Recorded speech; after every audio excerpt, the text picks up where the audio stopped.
bermanfaat, yang berguna, informasi yang benar dan tepat gitu ya. Jadi kalau kamu dengar berita sekarang itu ada yang namanya berita hoax. Informasinya apa itu? Informasi palsu. Itu berbahaya atau tidak? Berbahaya karena ada dampaknya gitu ya. Oke, dalam penerapannya ada 4. Yang pertama adalah dekonstruksi.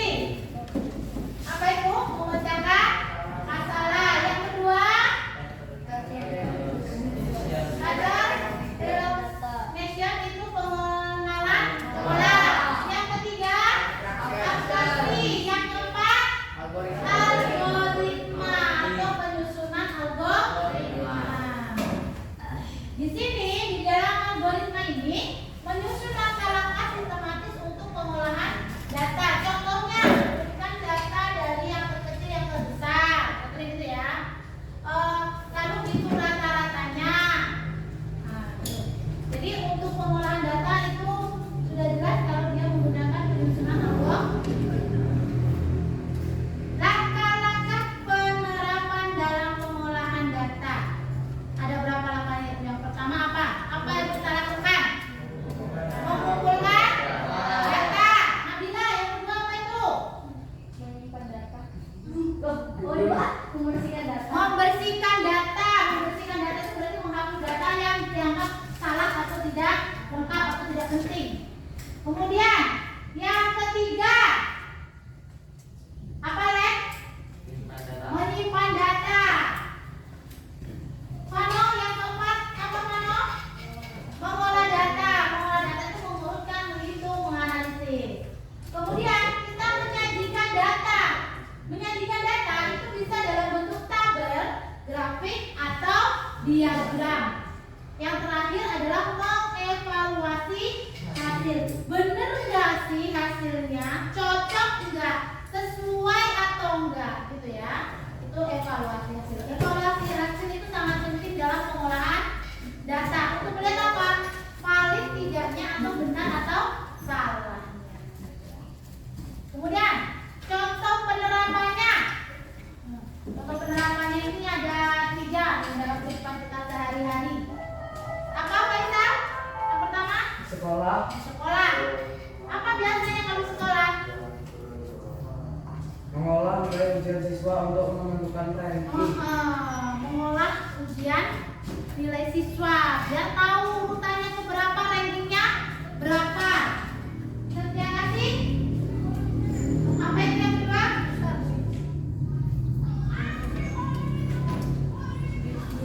Bisnis. Apa itu?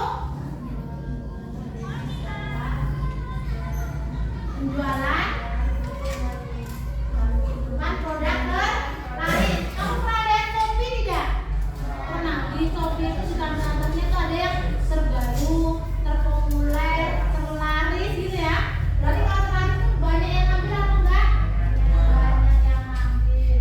Yang terakhir itu adalah sains. Sains itu fungsinya untuk apa? Mengolah data hasil eksperimen.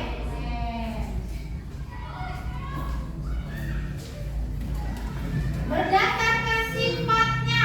Berdasarkan sifatnya itu ada data kualitatif atau dengan kata-kata deskripsi ya. Jadi data itu tidak semuanya dalam bentuk angka. Ya, contohnya warna. Warna itu dalam bentuk angka enggak? Enggak. Kelompokkan warna hijau. Kelompokkan warna merah. Itu kamu tidak melalui dengan angka, tapi dengan warna ya. Atau mungkin jenis kelamin. Kelompokkan siswa berdasarkan jenis kelaminnya, laki-laki atau perempuan, atau mungkin berdasarkan agamanya, suku bangsanya. Nah, kita ini terdiri dari berapa suku ini? Ada suku Jawa, coba angkat tangan suku Jawa. Ada? Jauh. Suku Jawa. Jauh. Suku Minang ada? Ada. Nah ya. Sunda ada? Ada. Nah, ya, jadi banyak kita terdiri dari beberapa suku itu bisa dikelompokkan. Kemudian data kuantitatif inilah data yang dapat diukur karena dia menggunakan angka. Oke.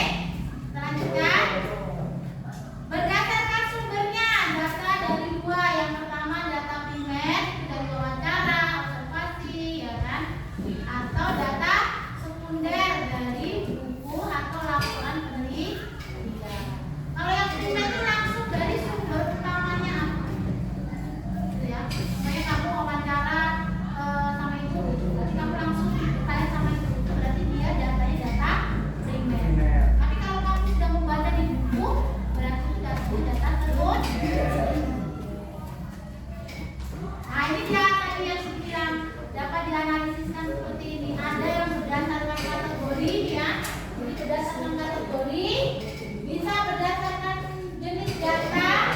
Nah, perhatikan dalam pengelompokannya. Nih, perhatikan cara mengelompokkan data. Ada 3 cara pengelompokan data. Yang pertama berdasarkan kategori, berarti nama siswa dan nilainya. Nama siswa dan nilainya. Ini nama siswa, ini nilainya. Itu berarti kategori. Ya, mengelompokkan kategori. Kalau berdasarkan jenis data, ada teks dan ada angka. Mana yang ada teks dan angka? Ini data angka, ini data angka ya. Berdasarkan nilai, berarti kelompok nilai tertinggi, sedang dan rendah. Kita bisa kelompokkan dari nilai ini mana nilai yang tinggi, mana yang sedang, dan mana yang rendah. Kalau yang tinggi ini yang nilai berapa? 92. Kalau yang sedang 80 dan 85. Yang rendah berapa? 70. Gitu ya. Jadi kita bisa mengelompokkan berdasarkan angka itu.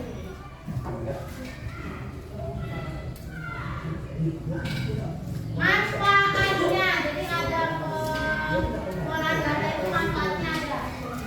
Ya, manfaatnya yang pertama mempermudah mengambil keputusan. Yang ketiga meningkatkan efisiensi dan menandakan keterampilan berpikir kritis dan interaktif. Oke, kita akan mengerjakan LKPD. LKPD itu dikerjakan dengan teman sebangkunya. Ya. Bisa pindah ke sini apa kalau nggak ada namanya? Sama Pak Amir boleh. Sama Pak Gani sama Ahmad. Kami. Oke.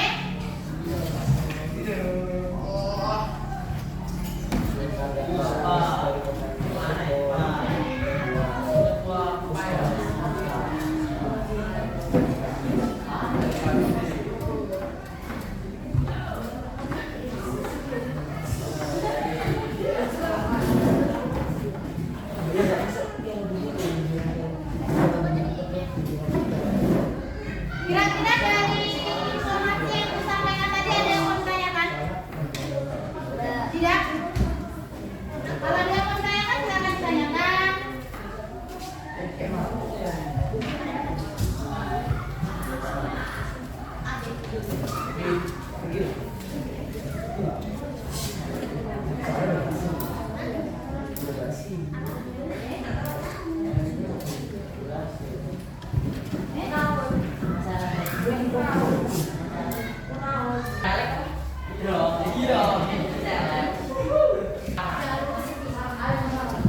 Nama dia juga.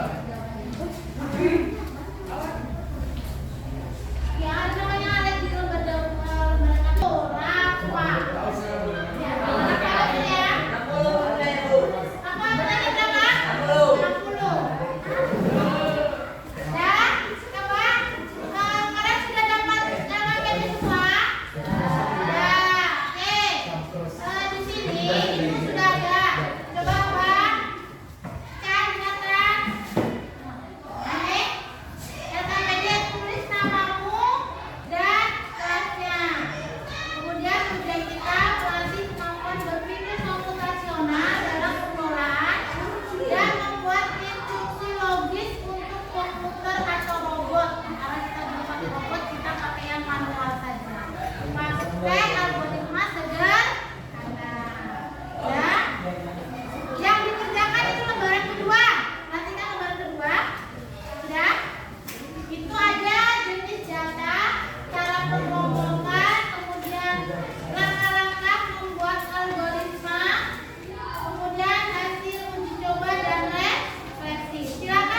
5. Tampilkan urutan nama dan nilainya. 6. Selesai. Flowchart mulai, input data nilai, proses pengurutan, descending, output data urut, selesai. Hasil uji coba, jawaban. Hasil terpilih rendah 1 kita nilai 2 uji nilai 85 ya Alex nilai 10 4 Andi nilai 78 5 kita nilai 75 6 Dewi nilai 10. Refleksi jawaban kita menentukan langkah penunjukan yang tepat dan menghindari kesalahan jika perbaikan mengecek kepada program algoritma dan menguji dengan data lain. Waalaikumsalam warahmatullahi wabarakatuh. Ada yang mau dikoreksi dari Zaki? Sudah tepat? Sudah? Sudah, oke. Nabila, silakan bacakan hasil diskusimu.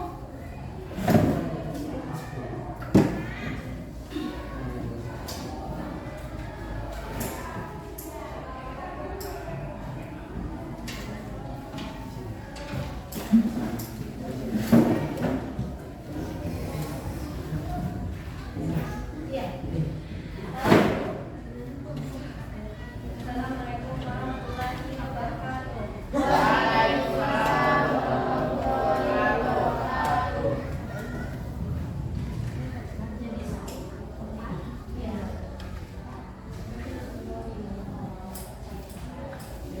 Jenis data, nomor urut, data numerik, dalam kurung bilangan bulat atau integer.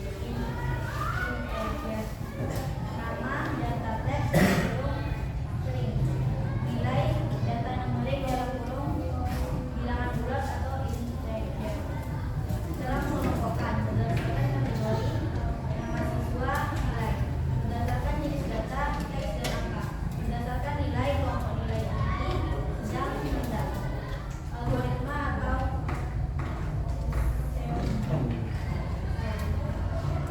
satu mulai.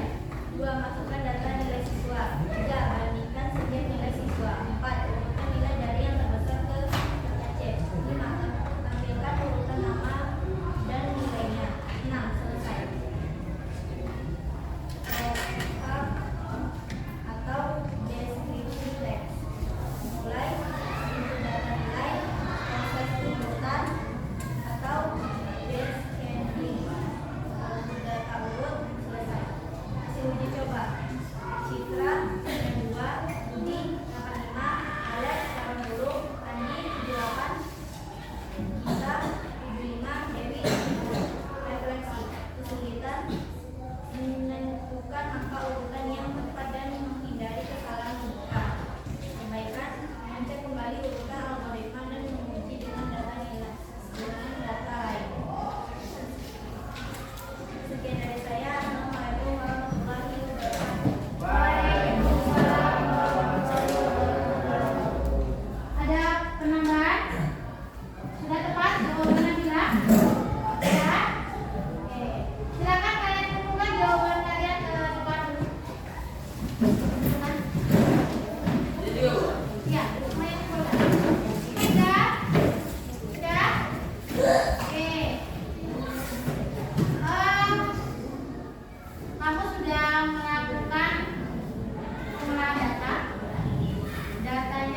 siswa untuk menentukan ranking. Ranking. Apa lagi? Tinggi badan bisa nggak? Bisa. Data ada data kuantitatif dan kuantitatif. Yang kuantitatif itu yang bagaimana? Data kuantitatif berarti data yang menggunakan angka. Yang kuantitatif tidak menggunakan angka. Manfaatnya apa pengolahan data tadi? Menghasilkan informasi yang berguna atau bermanfaat. Kemudian hasil data yang diolah itu menjadi data yang benar. Informasi yang diberikan itu ya.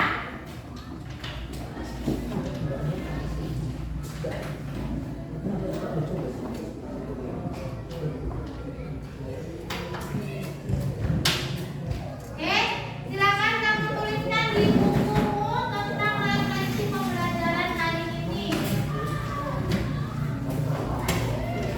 Refleksi hari ini. Apa refleksinya? Di buku tulismu.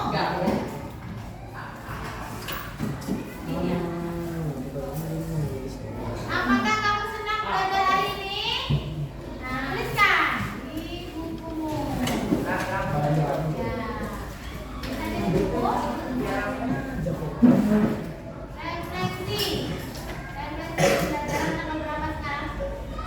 15 Agustus 2002. Refleksinya tuliskan. Apakah kamu senang belajar hari ini? Kalau senang, tuliskan. Yang kedua, bagaimana kamu menggambarkan perasaanmu? Berbunga-bunga kah? Berlompe-lompe kah?